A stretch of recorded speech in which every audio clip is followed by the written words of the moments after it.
گیا تو تکلیف کس کو ہوئی؟ اہل تشیع کو ہوئی، اور انہوں نے اس کا انکار کیا، اور آج بھی یہ توہین کرنے والے یہی تھے، اور ان کی جڑ اور بنیاد کے اندر یہ موجود ہے۔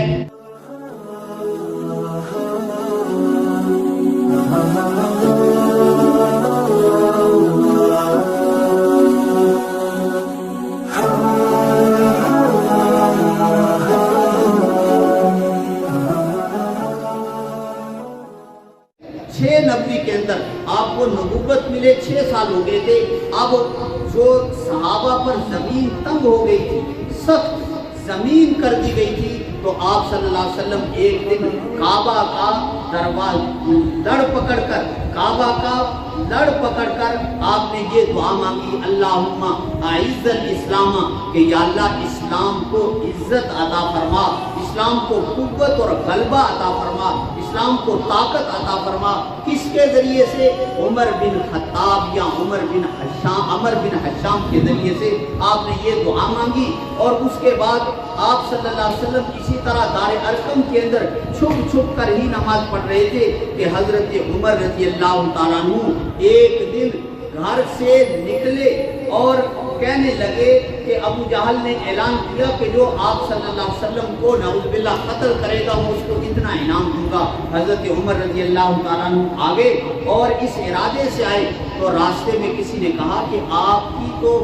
بہن اور بہنوئی بھی ایمان لا چکے ہیں، تم کدھر جا رہے ہو؟ ان کے گھر گئے اور ان سے اسلام قرآن سن کر حضرت عمر رضی اللہ تعالیٰ عنہ جو ہے وہ ایمان لے آئے۔ اسی حالت میں جب ایمان لائے تو دار ارقم کے اندر گئے، آپ صلی اللہ علیہ وسلم وہاں بیٹھے ہوئے تھے، دار ارقم کے اندر حضرت حمزہ رضی اللہ تعالیٰ عنہ بھی بیٹھے ہوئے تھے،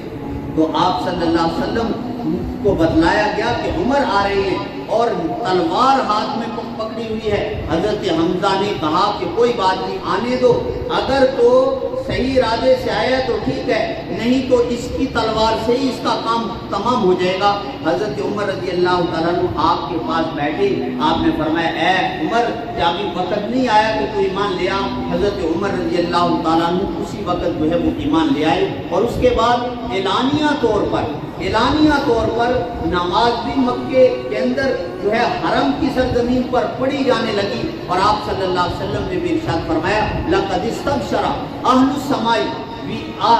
ایمان عمر، کہ آسمان والے جب عمر ایمان لایا ہے تو آسمان والے خوش ہو گئے ہیں کہ اسلام کی تقویت کا ایک بہت بڑا جو ہے وہ سبب جو ہے وہ بن گیا ہے۔ اسی وجہ سے اسلام کی تقویت کا سبب حضرت عمر رضی اللہ تعالیٰ عنہ ہے۔ لیکن آج المیہ یہ ہے، آج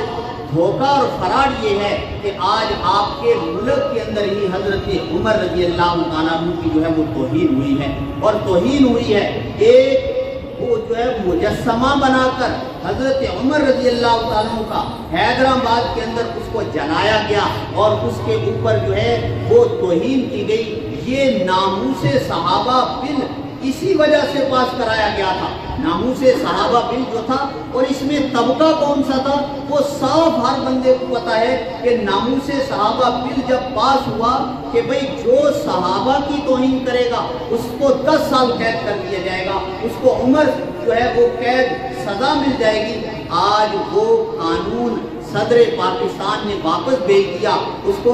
لاگو نہیں کیا، اس پر دستخط نہیں کیے، اور جس کا نتیجہ یہ ہو رہا ہے کہ صحابہ کرام کی توہین جو ہے وہ سر عام جو ہے وہ کر رہے ہیں۔ اور کرتے کون ہیں؟ آپ کو ہر بندے کو پتا ہے،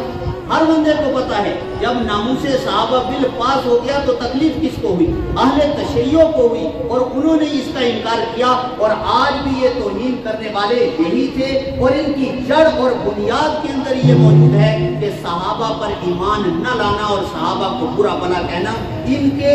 جڑوں کے اندر موجود ہے۔ اسی وجہ سے اسلام کی محبت، اسلام کا بنیاد صحابہ ہیں، اور انہی سے اسلام چلا ہے۔ اگر انہی صحابہ کی توہین اور ان کی اس طرح توہین کی جائے گی تو اسلام کی جڑیں جو ہے وہ کھوکھلی ہو جائے گی۔